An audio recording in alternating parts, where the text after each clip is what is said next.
everyone. Session this morning on hybrid data platform. So looking at how we can use a combination of on-premise SQL Server along with the facilities that are there in Azure. A lot of the new techniques and use the bits of technology that are available. We'll be having a look at that and just seeing how that can actually make you a better value of your existing infrastructure and what is available in Azure as well. Just a little bit about myself. I'm a data platform MVP, Microsoft trainer, consultant with Lobster Pot in Melbourne. The other one that I like to throw in just a little bit is with the SQL Saturday event in Melbourne. If anybody has heard of the SQL Saturday events, it's your opportunity for a one-day session to come and get deep dive into SQL Server stuff from a lot of great presenters. It's effectively free, so twist your boss's arm to come and have a look at that one. There's a note there on the slide. Obviously, you can download it later and have a check-in on that. So that's coming up in February next year, and we've already got a lot of big-name speakers set up for that. So if you want to get some more deep dive, have a look, see what the sessions are like, register, come on down. It's a great event. So some of the things that I want to talk through with you today, really just thinking about how things are happening with organizations these days.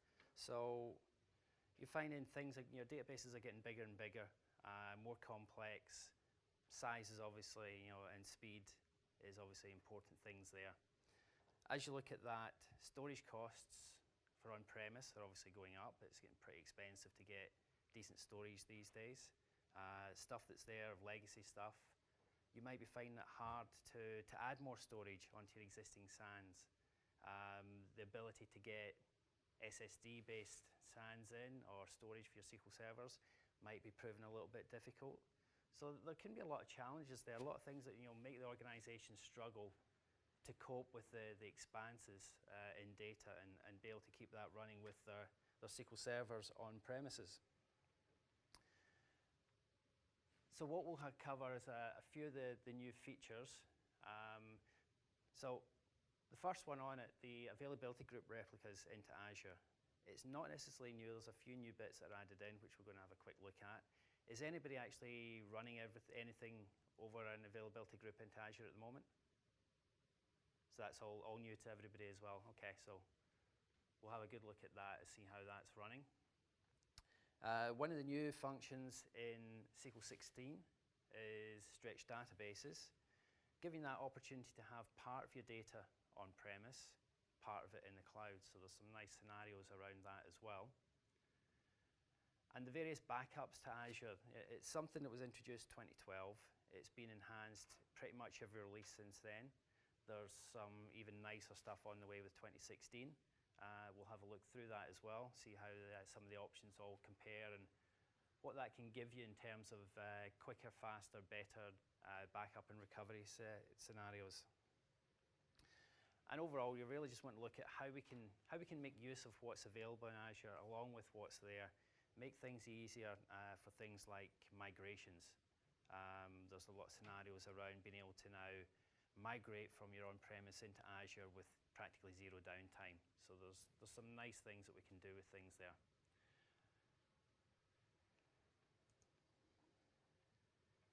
So the first bit I want to talk about is looking at the enhancements with always-on availability groups. And that slide obviously wasn't scrubbed very well with the spelling mistake there. So that was my little one that I'd left in for them to try and work out if they're doing the job properly. Obviously they're not, so I'll give them a rap on the head for that one. So looking at systems today and how things have developed, SQL Server, you pretty much predominantly you'll see it on SAN. Is anyone using dedicated storage for the SQL servers? Any direct attached stuff still, or is it all on SAN? So everyone's pretty much all on SAN? Okay, so some of the things you're now seeing with SANs as well, adding in things like tiered storage. How many of you actually speak to your storage engineers and work out what tier your SQL Server data is going on to? Are you aware of that? Do you know if it's moving from tier 1 onto tier 2, tier 3 on your SAN, depending upon how busy your SQL Server is, there might be that risk that you've got it dropping down onto slower disks. So there's interesting challenges there. However, in terms of looking at it historically, that was probably one of the first moves on making things more highly available, was getting it onto more highly available storage. So your first step there, getting things onto your SAN, getting things moving in terms of that enterprise level, and having that little bit more assurance that your data was safe. Moving on to that, you start adding in things like clustering at the server level. Again, looking on that, it's giving you more availability at the server level. You've got that redundancy there. You've got the failover levels there. So it's a nice step down the journey. It still leaves, your SAN as that single point, unless you start doing some clever stuff with replicating SAN storage and then being able to switch over the disks on that in the event of a failover. But that's far more complex level, needing an awful lot of planning and a lot of effort there. Virtualization then came into the picture. And once you've got it all virtualized, it then becomes a lot easier to start having a bit more redundancy in your servers. Being able to take the whole thing with your virtual disks as well, and be able to fail that over between different locations. So again, you're adding in that additional level of redundancy, a little bit more availability in terms of your data. And then SQL Server brought out the availability groups, which gave us that opportunity to start doing far more interesting things on more commodity hardware as well. So we took away a lot of the reliance on the storage side of things there. We can have that multiple copies. We can have them in different parts of the network. We can have them on different subnets there. All that's moving towards making it far easier to keep your data secure, to keep multiple copies, and to make use of the infrastructure you have there. Obviously then being able to pull out things like read-only replicas, route some of your traffic to there, and take the load off your production server. And ultimately, as you bring down the load, you can have it running on something that's a little bit less. It doesn't have to be as big and fast as it initially was when you had everything hitting that one instance. So being able to disperse it a little bit more gives you a lot of benefits in terms of the redundancy, but also in terms of the performance as well.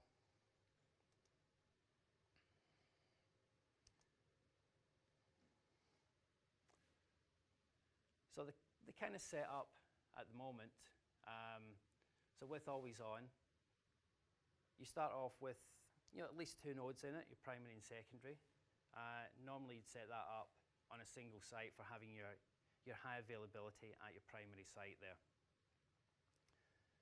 Available in 2012 and later, so it's still fairly new technology, but it's now starting to move on in a lot of different ways.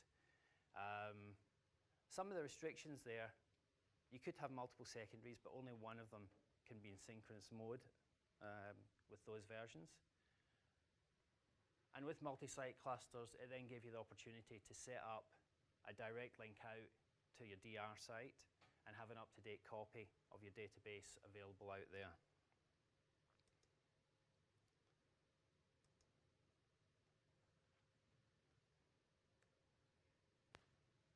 Mouse seems to be giving me issues in moving the slides forward, so going by the keyboard instead.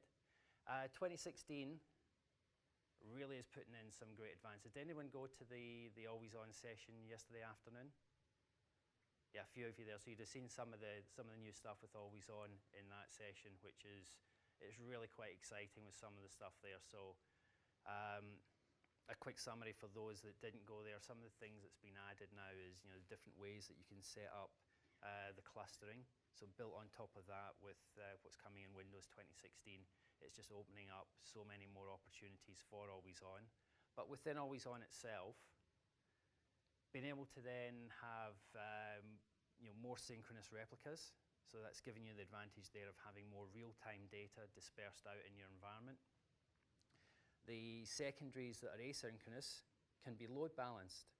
So if you've been setting them up for something like reporting, you can then distribute that load further over those reporting servers by putting a load balance over that, so you start hitting them in round-robin manner. So again, taking some of the load off there as well, which is really nice. Basic availability groups for standard edition. So mirroring is finally gone. That's it. Get rid of your mirroring completely now. That's the replacement, is with the basic availability group in standard edition. It will support only 2 nodes, single database. So there's some restrictions around it, but it is pretty much the death knell for mirroring. The nice bit with extending it into Azure, so that was something that already was available, but with 2016, or before 2016, you still had a lot of fiddling to do in terms of how you set up listeners, what you had to do in terms of Azure load balancers, all that sort of stuff. The new wizard does that all for you. Pretty much it will take you all the way through, do all the configuration that's needed on that side, and bring you up to your replica sitting out in Azure there.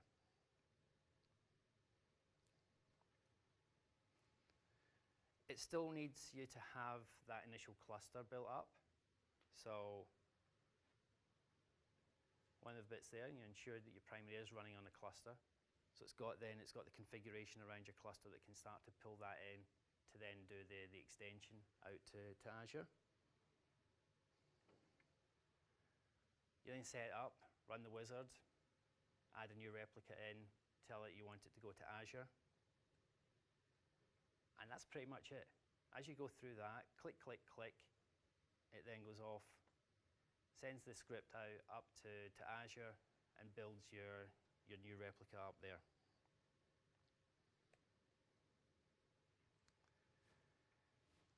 The other great thing that does with that, the other bit that's new with 2016 is distributed availability groups.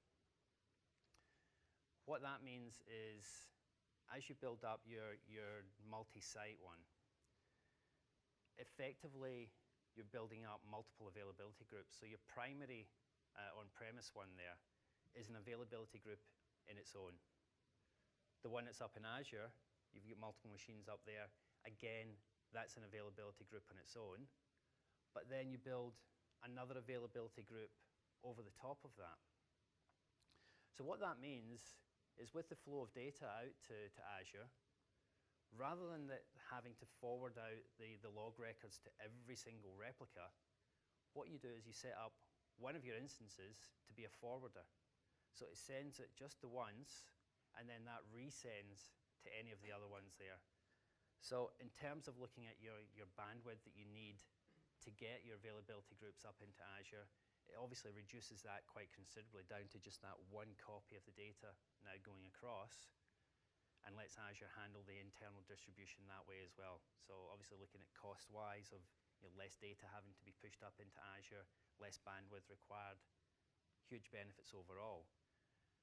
And what we can see from that sort of scenario is things like having your entire DR data center into Azure, because it's so easy now to get that full copy of what you had with your on-premise availability group for SQL Server, replicated up into Azure with that single easy connection up.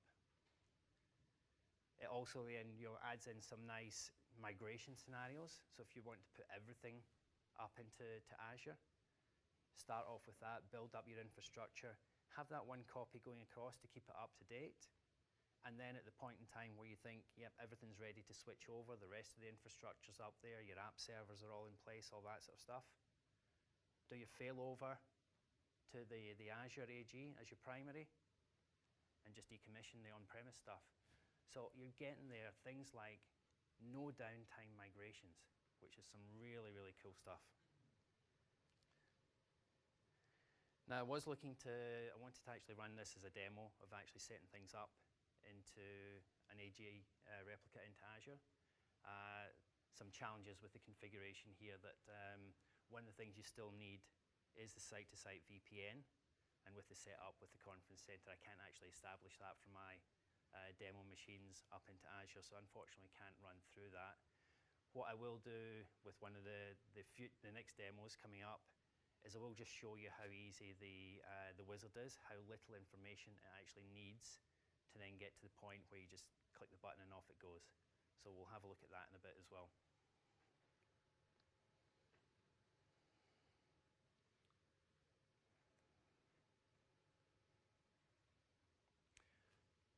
So as I mentioned, talking about the size of data, the data explosion, you're getting some very, very large databases out there as well. Is anyone working with anything that's over a terabyte already? Yeah, a reasonable number of you there. So you're starting to see that things are getting really, really big. And the challenges you've got around architecting for that.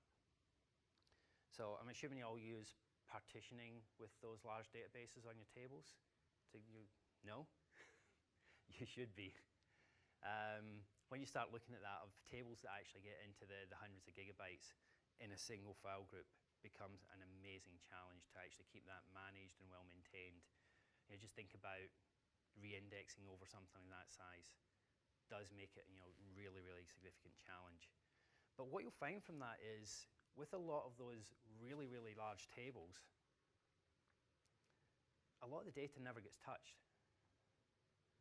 But when you go back to the business, you get the stories from them like, we have to keep that data. We can't afford to delete any of it. We can't clear any of it out. We have to have that data available forever. So you say to them, well, can we archive some of it? Can we move it off into an archive database or something? And they go, well, yeah, maybe, but what if somebody wants to query it? Then there's all these issues of hooking up to the different database and pulling it back and then making it available. So, it maybe only happens 2 or 3 times a year, but it's a pain if we have to go through all of that. So, yeah, we do still need it in the tables to have it available online. As mentioned, with your DBAs, talking about how do we actually maintain that. So the size of your backups obviously becomes really huge. And if you're not doing something like partitioning it out into different file groups and marking file groups as read-only so that you don't have to back them up every time and run your DBCC through them every time, a lot of these challenges make it really, really difficult. And your maintenance windows are blowing out. You're finding that it's taking 4, 5, 6 hours overnight just to run the backup. And when you hit your re-indexing in DBCC, it's almost your entire weekend gone. And when that breaks in the middle of it, DBA is obviously getting called out and losing entire weekends to actually get it back and fixed again. And often there's a lot of time where we can't actually really do anything in terms of any other clever solutions around that. Things like compliance and audit is another reason why things might be forced to stay within the same database and the same table. So with SQL 2016, they've now introduced stretched databases. And what that does is allows individual tables to be selected.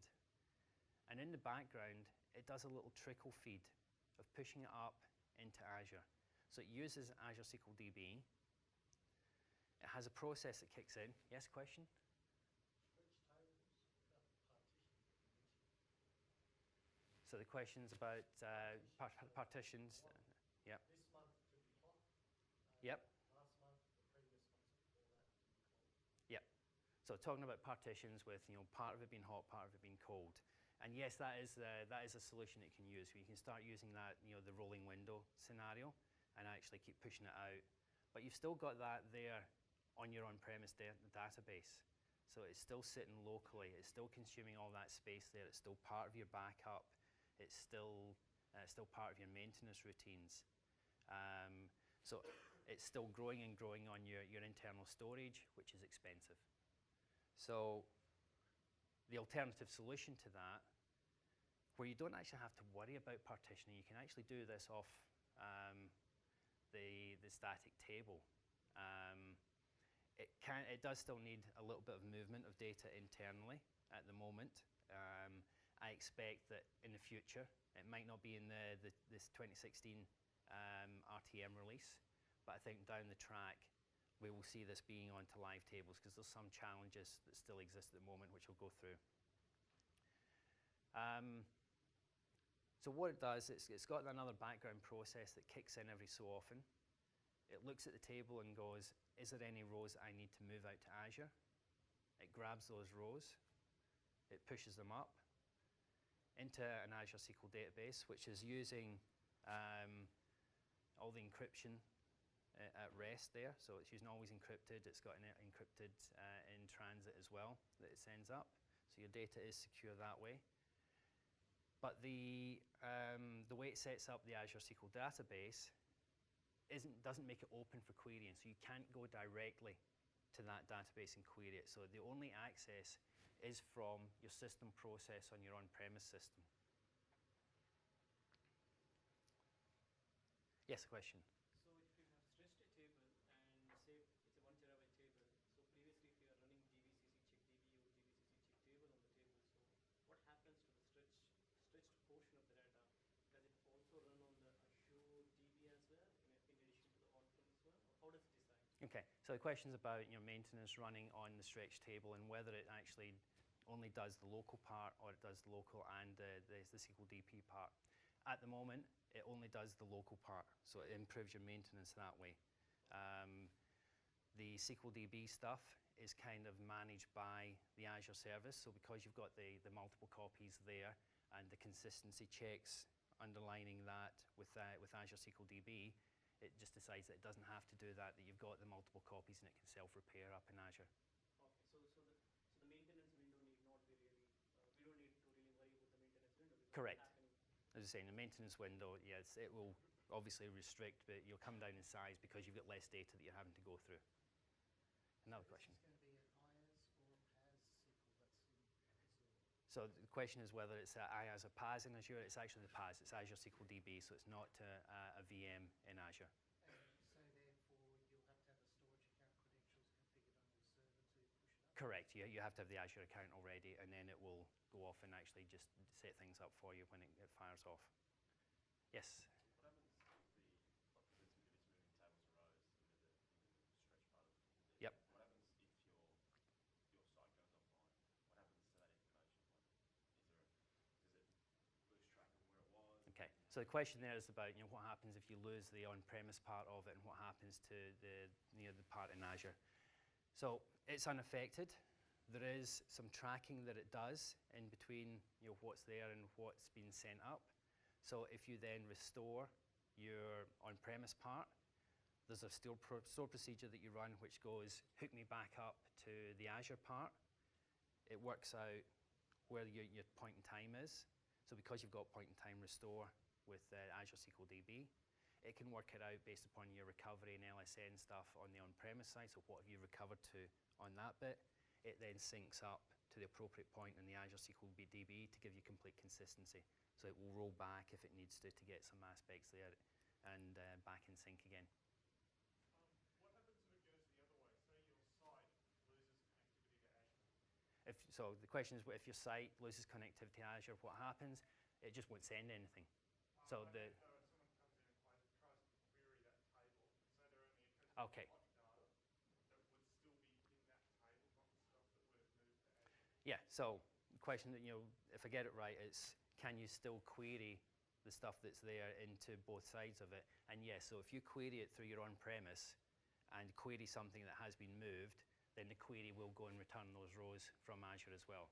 So your trade-off there is your data is pushed out into cheap storage in Azure. It's rarely used. It improves things in your on-premise, but the trade-off is you get that increased latency if you do have to query anything that's there.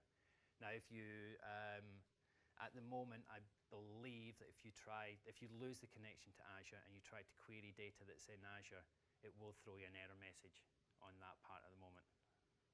Okay, post CTP3, so when you get to the RTM one, you've had, say, a month's data local and everything older. You lose your connection to Azure, but you're only trying to query, say, yesterday's data.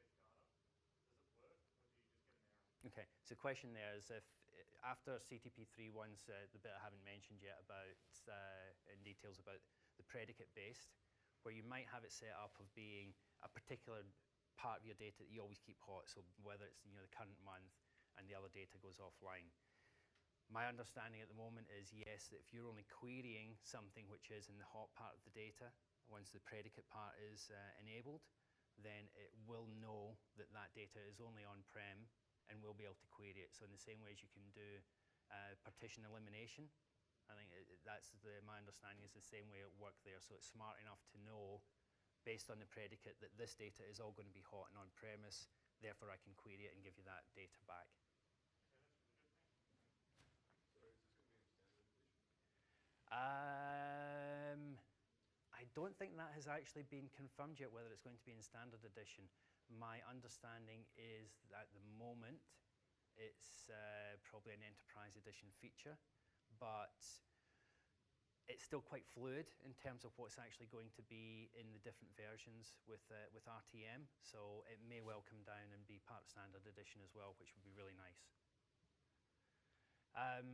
So just running through that on the limitations there at the moment. Sorry, yes, another question. Can we have an incremental stage? For example, we archive every last month's data and keep the current one. Okay, so it's asking about, can we have an incremental stage? And that's just what I was exactly going to talk about. So with this, at the moment with CTP3, the limitation is that it will move the entire table. So once you set up a table to be stretched, it will just keep processing that until the whole data has been moved up into Azure. As you add more data into that table, again, the process will kick in and it will feed that up. What's coming in a later release is then being able to specify a predicate. So I guess similar to how a partition function works, is my understanding as to how this is going to work, that you'll set up that function and it will say, based upon this predicate, do the rows stay in the local part of the table or do they move out to Azure as well? That is also going to be based upon individual columns as well. So you might be able to horizontally partition your table that way, or vertically rather, and say, these columns are the ones that always get queried. I want to keep them on premise, but these other ones hardly ever get touched. I'm going to stretch those off and put them out onto Azure.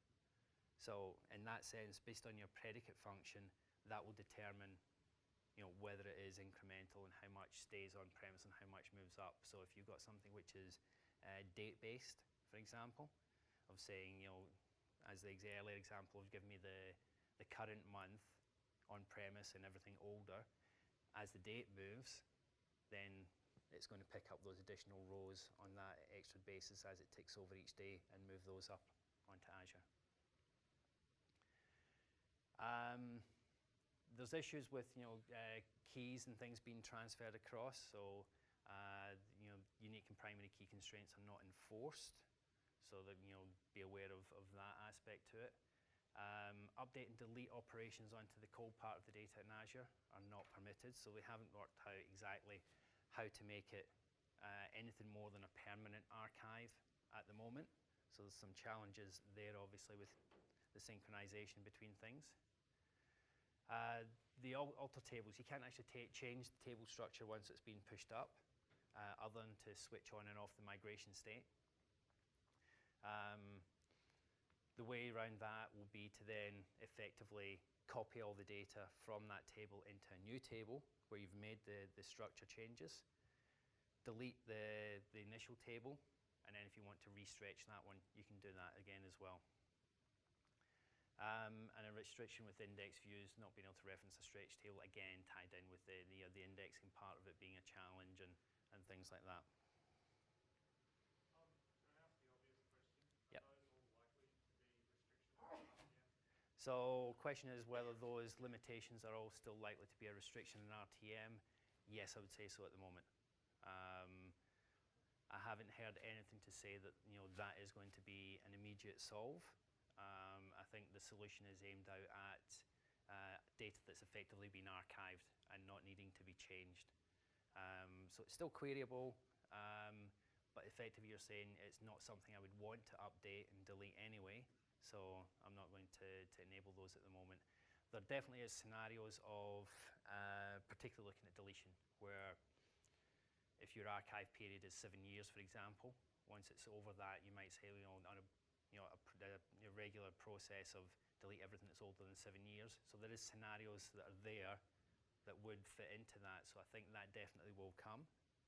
whether update comes, I'm not sure whether it needs something like that in that sort of scenario. I haven't seen a use case for that one as yet.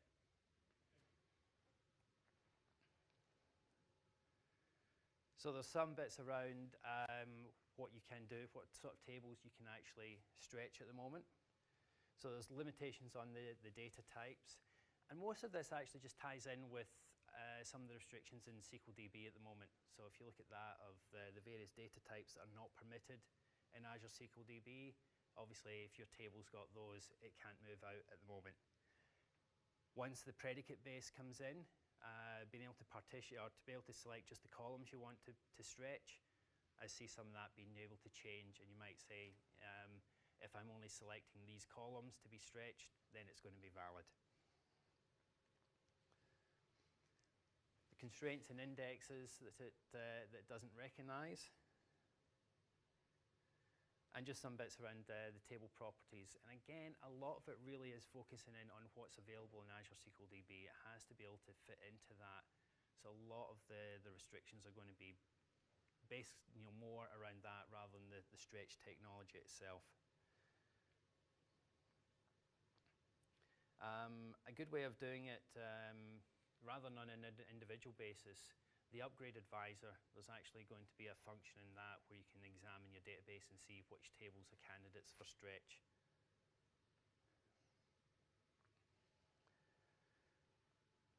So pretty much the process around how it's working, it sets up your remote endpoint into Azure, creates an Azure SQL database up there. You select your table that you want to stretch. It'll create a replica of that table up into SQLDB. It then splits it up into your local data, and on the regular process, it works out what the eligible data is to be pushed up to Azure, and it'll then go ahead and push that up so that you've got the remote stuff up there in Azure. So let's have a little look at how that works.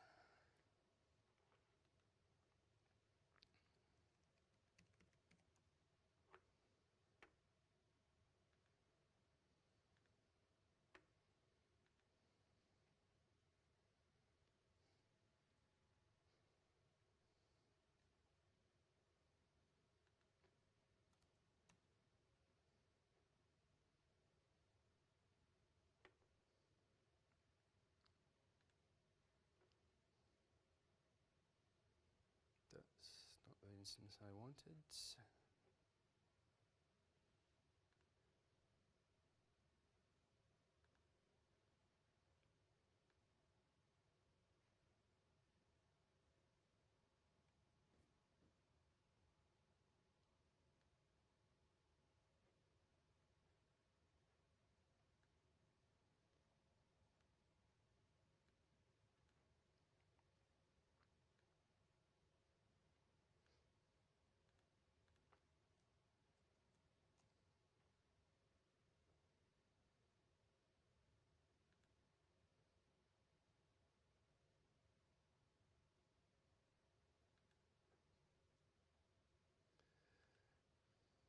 That's the issue with having a few VMs. It's working out which is the right one.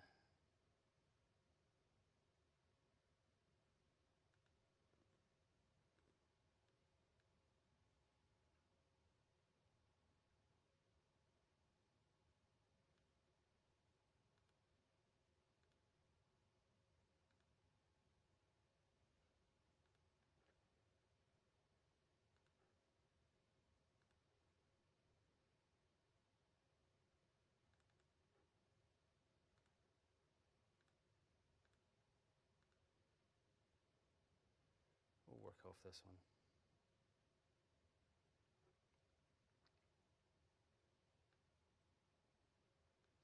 Okay, so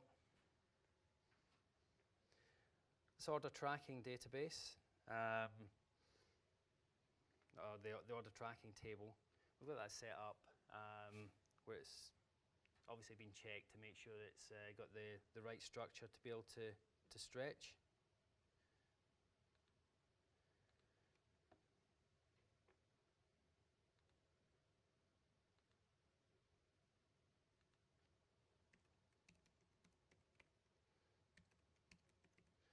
So the first bit I asked you to do is make sure that the database has got a master key, and this is the bit that's then going to manage your encryption up to Azure and in place up in Azure as well. So really important that it has that aspect to it for your security. So if we look on this, we've got a couple 100,000 records to migrate up to Azure. At the moment, it doesn't allow us to do anything in changing whether it's all rows or not. So there's no predicate option at the moment. That will come with a later version. So it checks everything is okay. It gives you this warning about the fact of the primary key. It doesn't prevent it, it just says that it's not going to be enforced.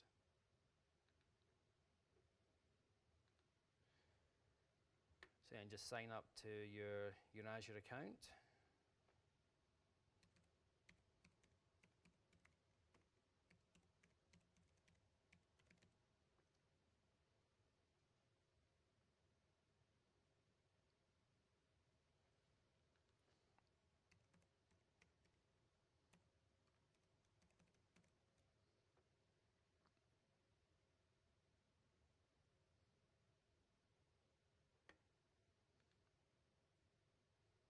So the other bit, and it's a bug at the moment, it's one that I found in putting the demos together.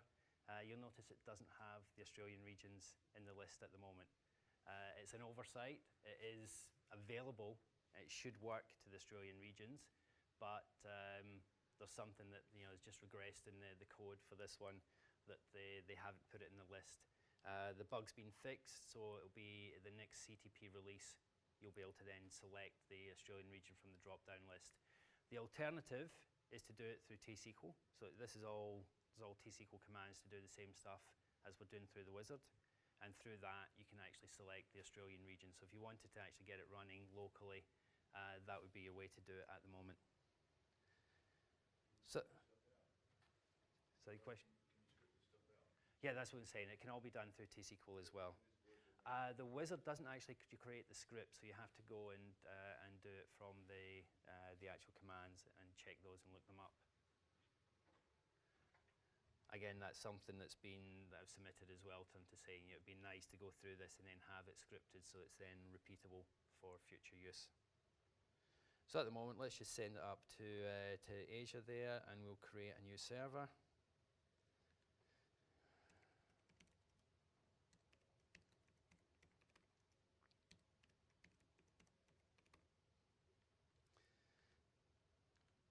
And then obviously create your firewall rule for Azure. Is everyone familiar with Azure SQL DB and how the interaction goes there with the firewall rules? It restricts things down.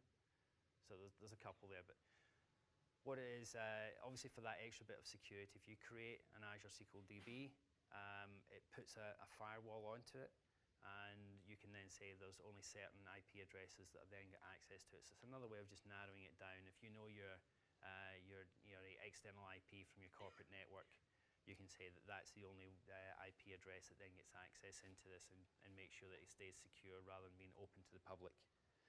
To make it simpler on this demo,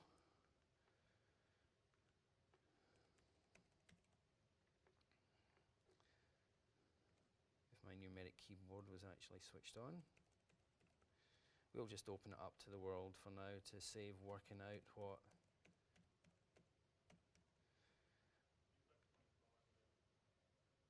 It'll still work, I'm assuming. Just in case though, it might be that this is a 26 dot something network and then my whole thing will fall over. So at this point here, this is where it'd be nice to obviously have the script option and put it out into the T-SQL commands. The other bit that would be nice, and I don't know if you looked at the difference between SQL DB and the old portal and the new portal, where there's different ways you can actually name the server. You'll see where it's provisioning it at the moment. It gives it that nice horrible name. It would be nice to be able to add that in and actually specify this is the name that I want, so that when you then go to the Azure portal and you see it listed there, you know exactly what it's for, rather than going, who's created some weird database up in this instance.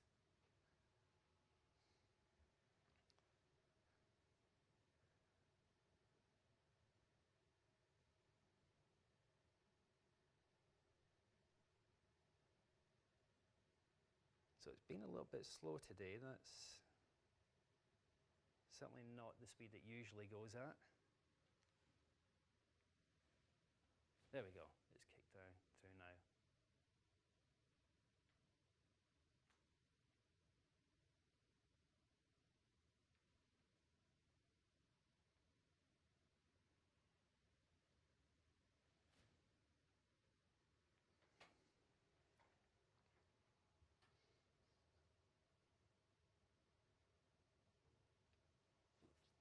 But yes, it's still definitely slower.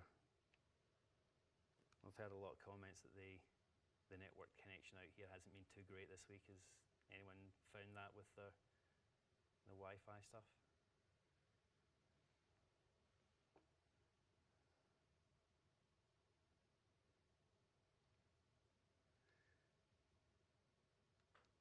So what we'll do while that's going,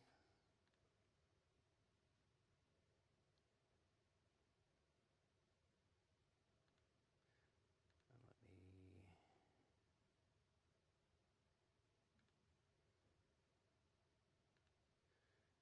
make sure you can see this.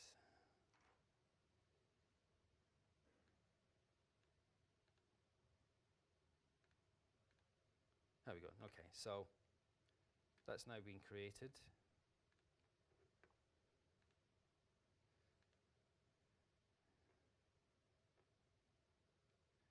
As we can see, if I come up onto the portal, there's my SQL database.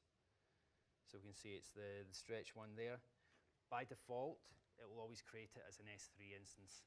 So be aware of that in terms of what you're initially going to get. There's nothing now to stop you going and actually resizing that instance. So if you know it's actually going to be just a small amount of data and a real slow incremental feed into it, you might want to go and drop it down a tier level and reduce your charges a little bit further. So that's completely flexible. There's nothing that says it has to be locked into an S3 instance.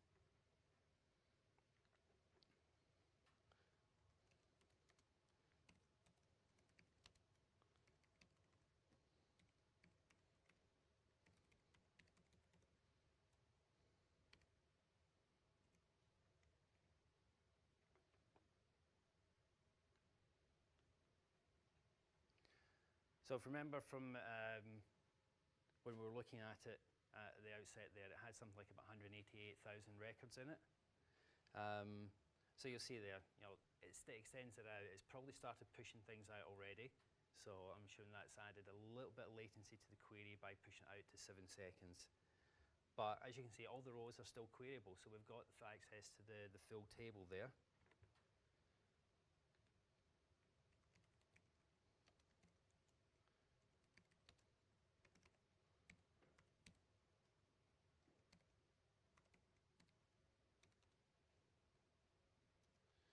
And there's a couple of new DMVs with the RDA, which Remote Database Archive, I think it's meant to stand for. So just to check on how things are going there. So when we look at that, it's telling us here's what's happened in terms of our migrations.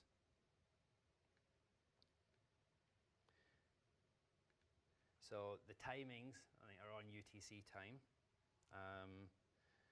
I haven't worked out whether there's a way to actually change that specification. I think that's tied in with all of Azure SQL DB that's always on UTC time. But as we can see, each time it's kicked in, we've been migrating about 5,000 records at a time.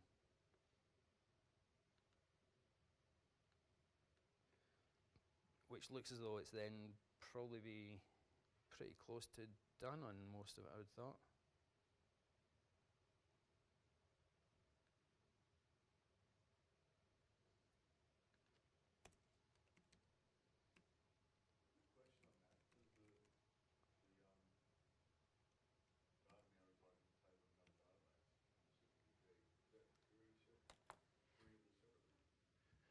So a question there about whether the stuff in Azure SQL DB is queryable separately. No, it's not. So that's part of the security aspect of it, that I can't hook into that Azure SQL DB separately and run a query against it. It's limited to the only access being from the system process. So it's the way of just adding in the security aspect of it there, and to stop people trying to mess with the data once it's up in the archive. Yes? I noticed it was doing about 5,000 rows every 3 to 7 minutes. Is there ways that you recommend to make it go faster?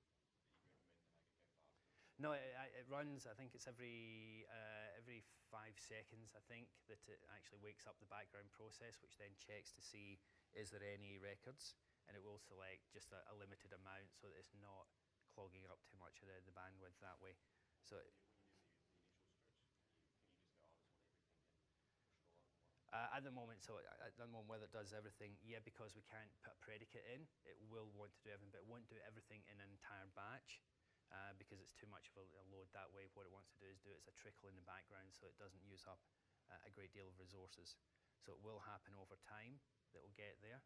And if we look at that, Do you know if I mean, that's it almost done already. Do you know if it does any self-tuning, as in the connection to the internet's cloudy nature or satellites? Do you know if it's got any sort of... So the question is whether it does any tuning on the bandwidth that's available. Not that I know of. I don't think it's smart enough to be able to detect that. But with it doing it as just a trickle feed, it's not doing a great deal of work anyway. So whatever it's sending up, it might just take a little bit longer, obviously, on a slower connection, but it's trying not to move too much. And if that process is still running by the time it's next due to wake up, it won't spawn a second process. It will wait for that one and do no work on that next iteration. So you can't tell it to, you don't want to do a trickle, I want to do it, No, so the question is, can you tell it you just want to do it as a big bang? No, because it's a separate process that will run to do that. It will do it as a trickle feed. Yes? So other question is, what would happen to any, say, schema changes on the on-premise table? So say if trigger is created on the on-premise table. Okay, so the question about any schema changes, as mentioned in the earlier slide, they're not permitted at the moment on the table. So once it's stretched, you can't actually make a schema change.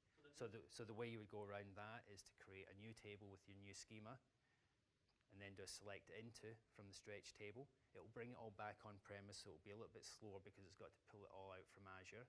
But it will then put it into that new table with the new schema, and then you can re-stretch that one again and push it back up again. So then you would just delete the original table, which will deleting the whole table will delete the records in Azure as well.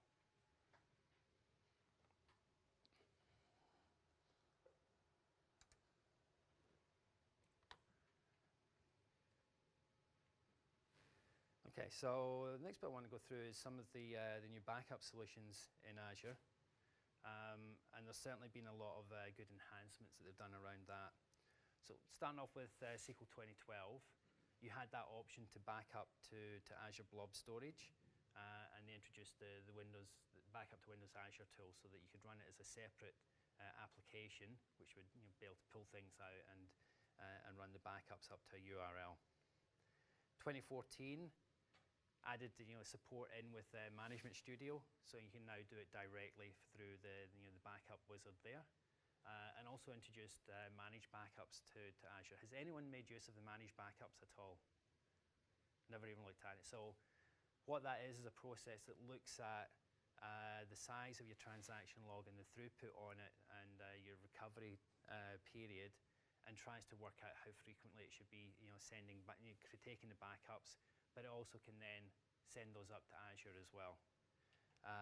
Personally, I'm not a big fan of it. I don't think it gives the right level of flexibility. I don't think it's really there with the level control. But in terms of my backups, I'm a bit of a control freak anyway. I want to know exactly when they're going so that I know has it all worked exactly as it should have done. And the latest enhancements, they've changed the format of the Azure blobs. You can now back up to a block blob instead of just page blobs. It now allows you then to stripe those. The managed backup has been enhanced. And then if you've actually got your VM in Azure, is everyone aware you can actually then, rather than having your data files within the VM, you can say that they're actually in separately as blobs in Azure Storage. So effectively, when you create the file as a URL. So that's a nice way of being able to push them out there onto your Azure storage, put them on premium storage there if you want as well. It keeps them independent from the size of your VM, and makes it really easy to move them about. I mean, you can then detach and reattach them to any other VM practically instantly.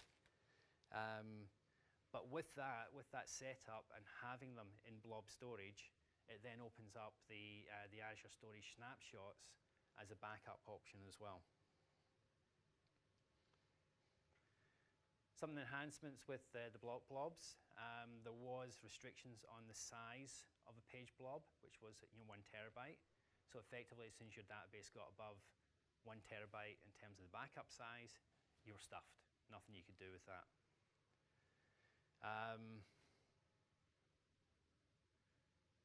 Just really about the size there, which then says, with the individual blob size being 195 gig, but they're stripeable. So effectively, by striping it across multiple blobs, you can now get as big a size of backup as you need.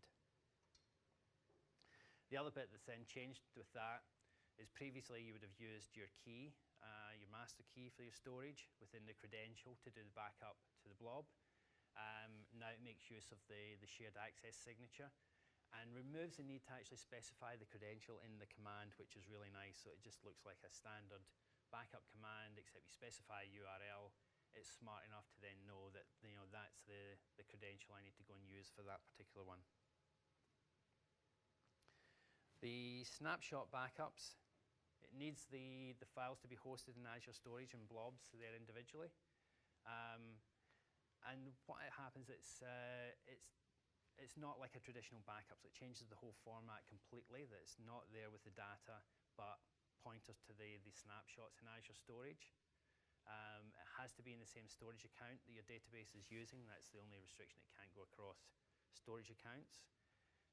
But effectively, the way that works is it takes a first full backup, and that is a traditional .back file, so that's got your data in there, but then everything is the pointers and the snapshot differences beyond that. And effectively what you're doing is it's almost like you just take ongoing transaction log backups of the snapshot, because it contains the whole thing in the backup. And the restore mechanism becomes different as well. That what you then do is you specify two different snapshots, two subsequent snapshots. So you work out the point in time you want to restore to. You get the snapshot immediately before that, the snapshot immediately after it. You restore the first one with no recovery. Restore the second one with your point in time. So the whole paradigm about what you actually restore changes. So for a point in time restore, you no longer have to go and say, give me a full backup and a whole big chain of transaction log backups to my point in time. You're now just specifying two files. So let's have a look at some backups.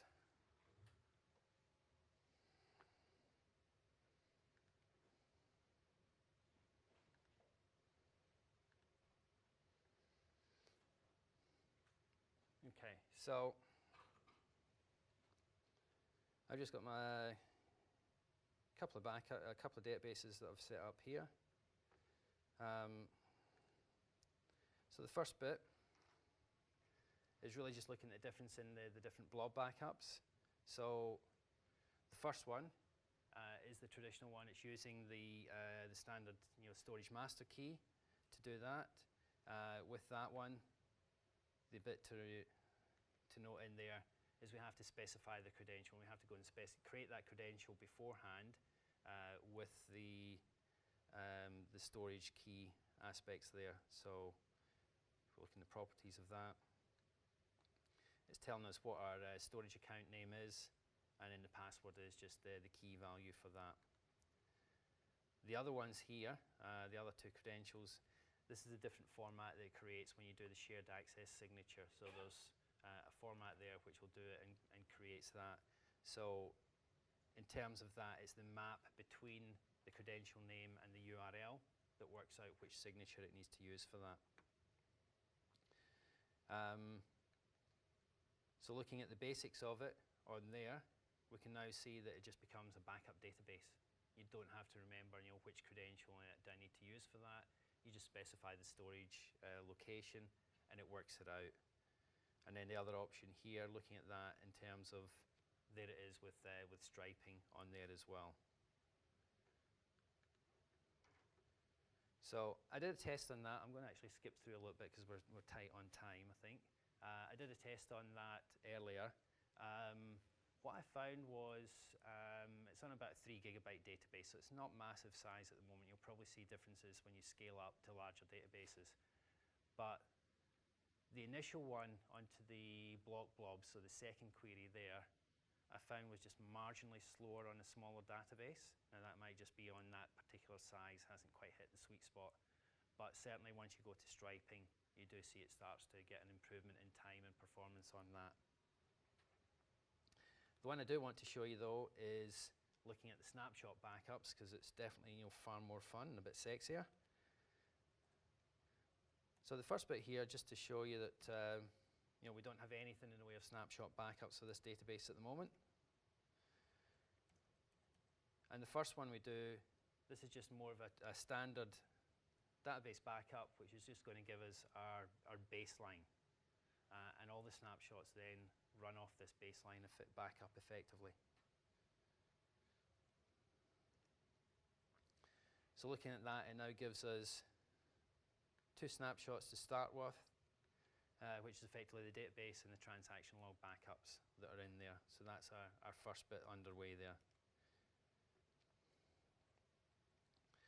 So I want to look at this table in here, and if we look at that, just over 4,000 records in it. So we're going to add a few more into there. So all this little bit of code is doing is just doing it in batches of 75, doing some inserts into that table, and pausing a little bit between them. So that's going to run for about a minute. Now, when I start that off, I'm going to run with this as well. And this is the bit where we're actually doing the file snapshot backups. So the syntax, again, is just fairly simple. We're just specifying the URL and with this file snapshot. So as long as it's got that baseline to start with, it knows how to do that. So to do the corresponding between them, I'm going to run this while those inserts are running, and I'm going to run the backups every 15 seconds. So we get that sort of backups happening while all the data load's going in, so we can get something happening at particular points in time. So let me kick off that one and kick off this one.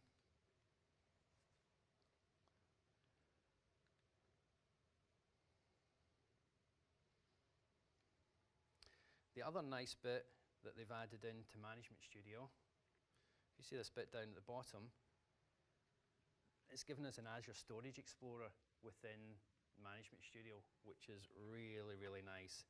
So it's just another option from Connect there to Azure Storage. Just specify your storage credentials, and then you can explore in there and see what you've actually got. So a nice way of seeing, with your backups, I can look at that and actually get the list of everything that's there within those various containers.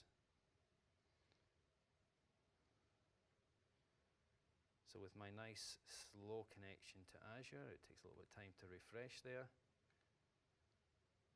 But as we can see, there's my snap backup initially, and these are the ones coming through from this process here. So that's now completed. So we had 4.4 something previously, I think. Oh, my inserts haven't actually worked there. Looking at that's exactly the same number of records. So let me see if we can run this again.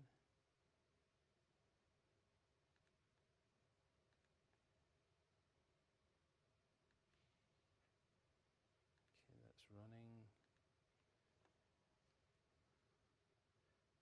It's not going to make a difference with the number of snapshot backups. We're still going to be able to have that variation through them. So I'm hoping that, see, with this, we're getting this number of records in with the file name, so we've got a decent reference there.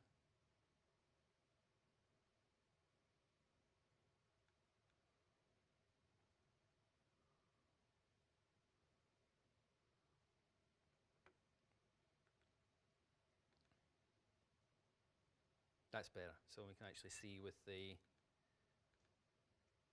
backup file names, we can see that it's actually including that increased record count on those as well. So based on that, we've got some more. What I want to do then is with the final version here, so we can see we've got 4814. If I just copy that up for reference. And let me just pick a couple in here. So let's go. Unfortunately, the one that I'd like to do is be able to do a drag and drop across from here, but it's not got that exposed at the moment, which means I have to work it out with my poor eyesight and work out the timestamps on these. So let's go with 20, 1034, 21. So we'll take I need to change the number on here as well to make sure that's right. 4514. And the next one is 4589. The first one is 4589. It is actually, I was looking the wrong one above it. Thank you for that. 4739. And that is 3437.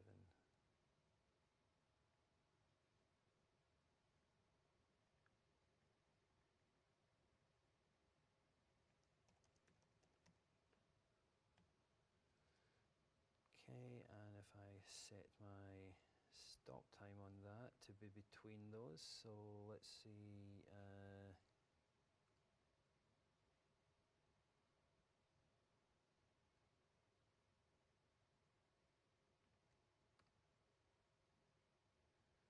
And let's make that at 30. Okay, so what that should then get is that once we do that restore, we should have something between 4589 and 4739 on the record count. And if I've put all these, sorry? It has done, yes. So there's or something is not quite right on the timings because it's still on the. Oh no, that's right. That's local time. So that's actually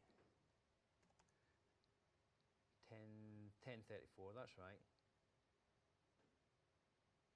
Yes, that looks as though we're good now. So glad we caught that before running it. It's always horrible when your demo fails with a nice error message.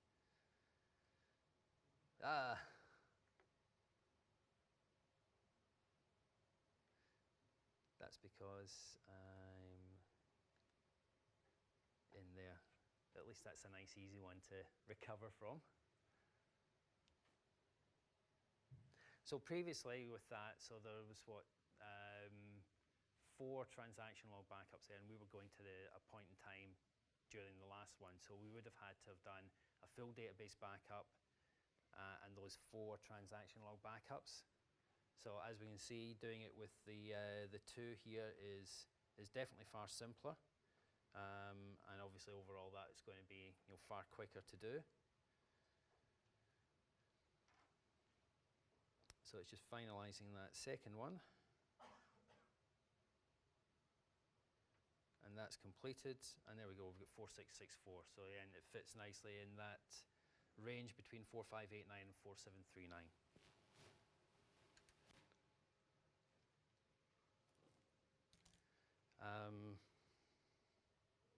I think we're out of time, so